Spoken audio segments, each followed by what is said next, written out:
I'm fickle on that, right? Because a lot of times in adult conversations, I'll come in hot, right? Yes.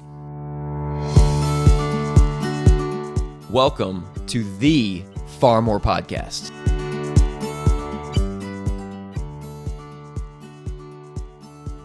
Hey, Liz.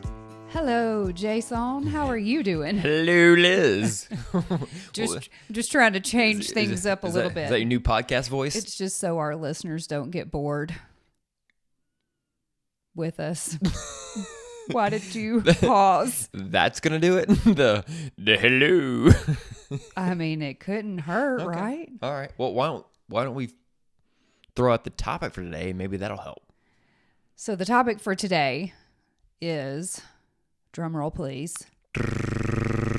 how to have hard conversations with your children. With your kids. Like our age kids. I mean, well, we can't really speak into... Yeah. I've heard that once they hit teenagerdom, that it all just changes. And for those who don't know us, we have 3 children. They are 7, 9, and 11. Brandon is the oldest. Then you've got Sammy, who is a girl, and then Piper, who's a girl. So yeah, I mean, we obviously can't speak into what it's like with older kids because they're not older yet. And I've heard that they're just a completely different beast once they hit those teen years. So yes, we're talking about... So we're just now hitting the stage. Elementary age. But we're just now hitting that kind of stage of life where hard conversations begin. Right, because we have 5th grade, 4th grade, and then 1st grade. And something happened recently with one of our kids, and we discovered, I don't know how much to share here. Well, we discovered that one of our children had figured out the unlock on the search feature for YouTube, basically. Right. And not YouTube Kids. Yeah, no. YouTube. YouTube. And through their network of little creatures at school, were told things that they should search, which did not lead to very good search history that Mama saw. I want our children to be able to hold on to their innocence and their childhood but mainly their innocence for as long as they possibly can, because that innocence, like, once it's gone, it's gone. Well, and I think that's where you were. I was at a place of, listen, we can't shelter them from the world. We have to lean in and equip them. Well, and I agree with that too. I think both things can be true. Both things can be true, but I think for me it's more like, oh goodness, we have a great responsibility to make sure we're doing everything we can to pour into our children, to train them up, to equip them, because they're going to bump into things sooner than we want, always as parents, right? They're going to bump into things uglier, messier, nastier, meaner, whatever than we want as parents. And so it's like, because this barely skims the surface of what's to come. How do they respond when that happens? And what have we done to help them to understand how to respond when that happens?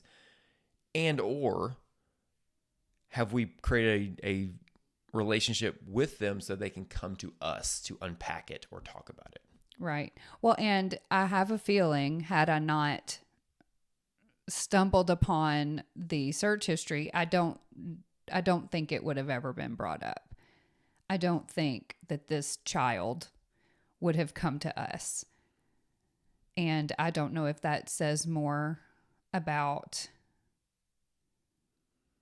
their personality or if it does speak to that they didn't feel safe enough.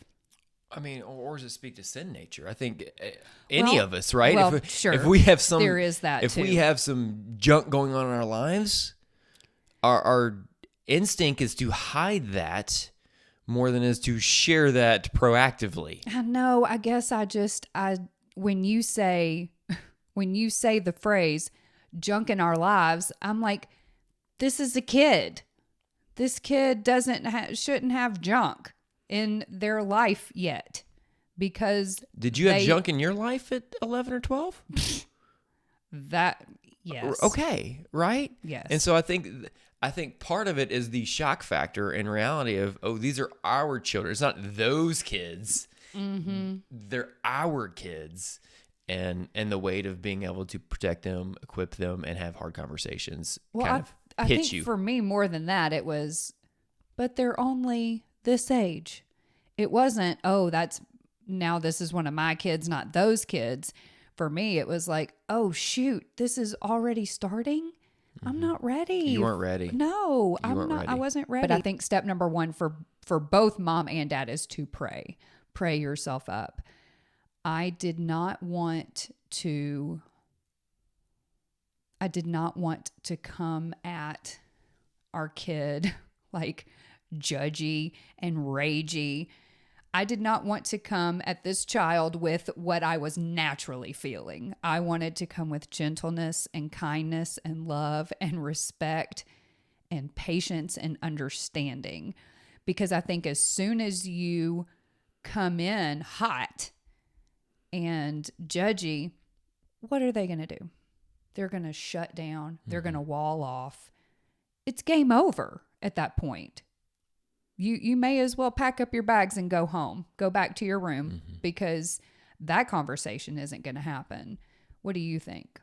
I'm fickle on that, right? Because a lot of times in adult conversations, I'll come in hot, right? Yes. Are you speaking from experience? Yes. Many experiences. When speaking to a child, I guess there's more of a you didn't know any better place. Because of the innocence. The innocence factor of, oh, you bumped into this for your first time, didn't know how to handle this. So there was handle with care. I unfortunately don't do the same thing necessarily when we have conversations because I'm like, this ain't your first time. You know better. And I come in hot. And maybe it's the lesson for me in this that I got to treat you. Treat me like a child. Treat you like it's the first time. Treat me with kid gloves. Oh, that is good. You should. I commit should. that one. I should do that. Commit that one to I memory. should do that. I can leave you a note. But what if this was the fifth time? Would we approach the same way with this child? Probably not. And I Well, think that's I the don't difference think for so. me. First time things, I'm going to definitely approach it way different. So I went for some advice and then I walked around the block. I don't know, like 5, 6, 7 times just praying. It was like I was doing a prayer walk. And then this kid came home, and what we have learned is shoulder to shoulder is the phrase. And my dumb self hang on, forgot about that. that shoulder to shoulder is Is that a guy's it's thing? a guy thing. Guys are not going to have. Say it again. It is rare that guys have hard conversations face to face. They do a much better job shoulder to shoulder. Sometimes shoulder to shoulder means sitting in a golf cart together, Or in a car or something. or in a car Yeah. ride. Some of the best conversations are car rides when you're shoulder to shoulder, not necessarily staring at each other, And you just feel like and you're the judgment is being beaten right. down The on walls you. to actually be more vulnerable and open up, have a real discussion.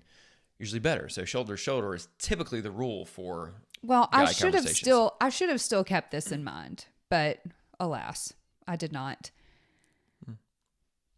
But I think you have to start with, hey, I want you to know I love you so much. Like just almost over-indexing on letting your kid know just how much they are loved, how much you love them. And funny side note, this particular kid started crying immediately. All I had said was, we need to talk. I mean, I know that those are like the We need to talk. right. That's never. Hey, let's go have a in any conversation. relationship. And, and the second thing I said was, I just want you to know I love you so much. Tears are flowing. And I said, why are you already crying? You don't even know what we're going to talk about. And this kid goes, well, because I feel guilty because you're talking to me like I did something wrong. And I'm like, well, that's fair because you kind of did. But then I said, you're not in trouble because to your point, you made a really good point. I can't remember your exact words, but it was basically like, you didn't know any better. This was like a first offense type of situation. And so I'm like, you're not in trouble. A part of me wanted to say this time, but I didn't say that. Well, we had not equipped him on what to do with that type of situation, right? And so for me, it's like, okay, this is equipping time. Let's have a discussion.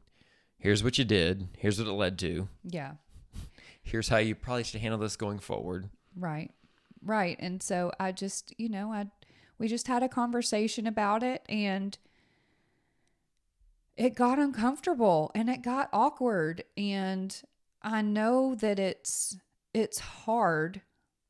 It's hard to stay in that. It's hard to start that. Number one, it's hard to stay in that.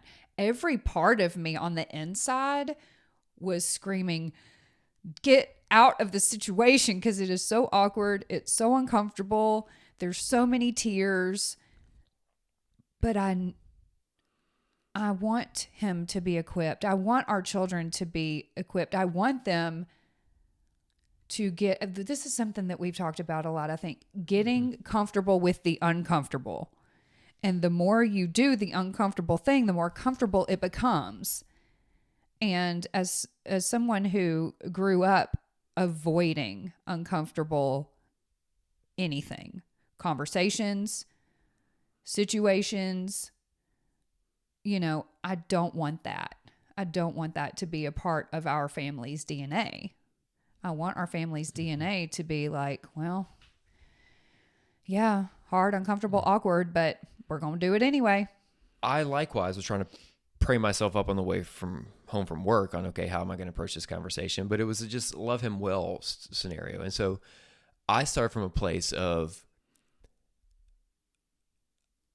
I guess, I don't know if it was empathy or if it was at least a place of understanding to get to the same playing field. So we both kind of just sat on the floor, shoulder to shoulder next to each other. And I kind of just played out the scenario. It's like, you know what I hope for you? I remember what you said. I said, I hope one day you have a kid that's just like you. And looks just like you. And acts just like you and has the same struggles you have. Mm-hmm. And I hope that kid is willing to talk to you about anything. Yeah. And so kind of opened up the conversation that way of like a little bit of humor, because we always joke about how y'all are cut from the same cloth. Bless it. He's sins of the father. I don't know. Bless it. So, but I think that helped open up the dialogue of, I love you. I understand. Mm-hmm. Here's how we need to tackle this together. Yeah. Approach. But like you said, but to love them well and to remind them that they are so loved no matter what, because they're going to fail, we're going to fail. But if they know they're loved, and that, I don't know, I sort of wrestle with this whole, like, do we make the environment so comfortable or so judgment-free that they're willing to come to us? Like, what's the line between, well, yeah, you are going to get in trouble when I find out that you did this thing? Like, where's the line? Let's go to Jesus as our model. 100% truth, 100% grace, but 100% grace doesn't mean you're protected from consequence. Right? There's still consequence for your actions. Right. I'm still going to love you, but there's still consequence. So I think that's what's being clear from. I'm not going to love you less, but there will be consequence of sin, bad behavior, etc. Well, right. I'm just wrestling with like how much, I don't know, how much leeway do you give them so that they will continue to come to you with. What do you mean by leeway? Punishment. Leeway with punishment. Not being quite as harsh with punishment. Facilitating the open dialogue, I guess. Because if they know that a harsh punishment is coming on the other side of it, then why would they be honest and come to us? Or for instance, they are in their teen years. They go to a party either they're drinking and, of course they're not supposed to be, but they're not going to call us because they know they're going to be in so much trouble. Like, it's just one of those things that I wrestle with in my head. Like, I want you to call me to come get you, Yeah. but they probably aren't going to do that because they know they're going to get in trouble. Well, I mean, there's no perfect answers. There's no formula for parenting, right? There's no formula. How do you feel about that? About there not being a formula? Uh-huh. You're a pretty big fan of formulas and processes. I am, but I think the process for me is you're going to mess up as a parent. Fix it. Do something different. Change. I think that. And give yourself some grace. It's easier for me to say that than actually do that to myself. I'm telling you, give yourself grace in this moment. I don't know how to do that as a human being for myself. Like, I'm not very good at it. I thought you meant you didn't know how to give me grace. I mean, I'm like, that's not true. Well, sometimes it's true. But I think that's what it is too. It's also know that we're not always going to have the right answers. We're not going to do things perfectly.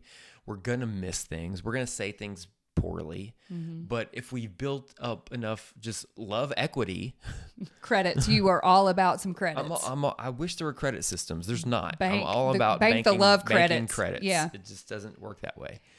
Always.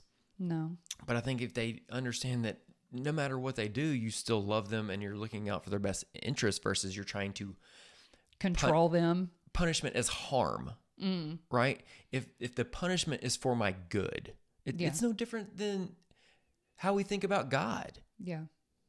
And consequence of sin. Yeah. It's for our good.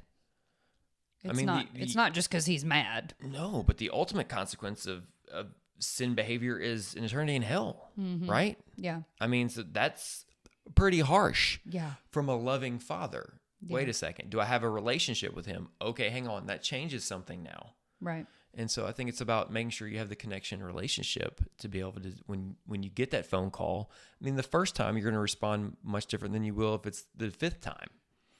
Let's hope there isn't a fifth time. There's a fifth time, and we're probably up in the consequence here each time. Well, so you made me think of something really good that came from the conversation. It did give me an opportunity to talk to him about the Holy Spirit and how, because it was all about the get these things off my devices, and that's when I said, it's out there. It doesn't matter if it's gone from here.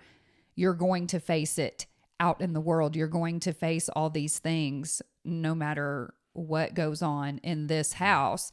So it did give me an opportunity to say, but do you know what's amazing about when you give your life to Jesus? You're given the Holy Spirit. And when you are given the Holy Spirit, you have that power inside of you to say no. Now, we don't always exercise that power, but it's there. It's always there. The Holy Spirit, I believe, is when we ask Jesus, when we give our lives to Jesus, we are given access to the Holy Spirit, and the Holy Spirit helps us to resist those temptations and all that junk that's out there. And so I was able, even though he doesn't really understand it, but I was able to planted a seed. That's the whole point. I was able to say that. Because the other thing here is you can't parent all kids the same. There's not a formula. There's true. Not a formula. Their personalities are so different. Their understanding of the situation is so different. Their maturity levels are just so different. And so you got to approach each situation prayed up. Yeah. Well, and you said maturity is different. And it's not just intellect. Like I don't know, there's emotional maturity. Like I feel like our younger child is more emotionally mature than our older child, but our older child is more, you know what I'm saying? Yeah. Like there's different types of maturity. And yeah, you gotta, it's not a one size fits all. And I'm learning that the hard way. And we have to understand in a partnership of parenting how to approach it too. You kind of were like probably heavy emotional conversation, which allowed me to come in once I got home and have more an subjective conversation to almost even unpack what did you really see, experience, etc. Oh, and thank goodness you did and that. And as I did that, I Oh my realized, goodness. okay, this is not as bad as Mama Bear made it out to be. Yeah. I mean, I went like DEFCON 5, and really it was like DEFCON 1.25. Girl, you hadn't even signed up for like an OnlyFans account. Like you were way down the path of this is bad, and yeah. And YouTube just gave him some really bad search recommendations. Well, you know, but thank goodness though, it did open my eyes to I don't know, this is going to sound so cheesy. I don't know how else to word it. The dark side of things, you know, like I love YouTube. That's where we are. We are on it. Our podcast is on it. It's where I literally learned how to do this podcast. I've learned how to do so many things. But just like with, I think, literally everything in this world, there's always a flip side. And if you're not careful, you're gonna bump into that. And well, I think you're gonna bump into it. It's how are you gonna respond when you do? Yeah. It's hard not to. Living in the world, you're gonna bump into things. Yeah. You're just going to.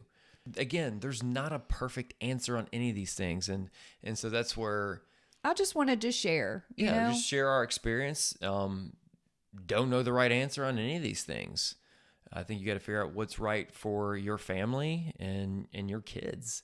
Yeah. I think the main thing is just do it though. Whether your approach is the same, different, varies, like if you're a little bit more lenient, okay, that's great. But please, I do think that every parent should be up in their kids' business to some degree. Just be educated. Be educated what's going on in your kids' lives. Be involved. Yeah. Don't be ignorant or oblivious to it. Be in the know. Yes. And be okay with having the hard, awkward conversations. Right. It was so awkward.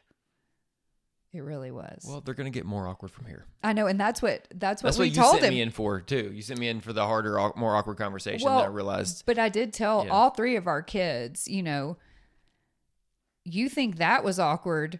Oh, it's just going to get worse from here, and be ready because I want to have an open dialogue. I want to have open lines of communication, and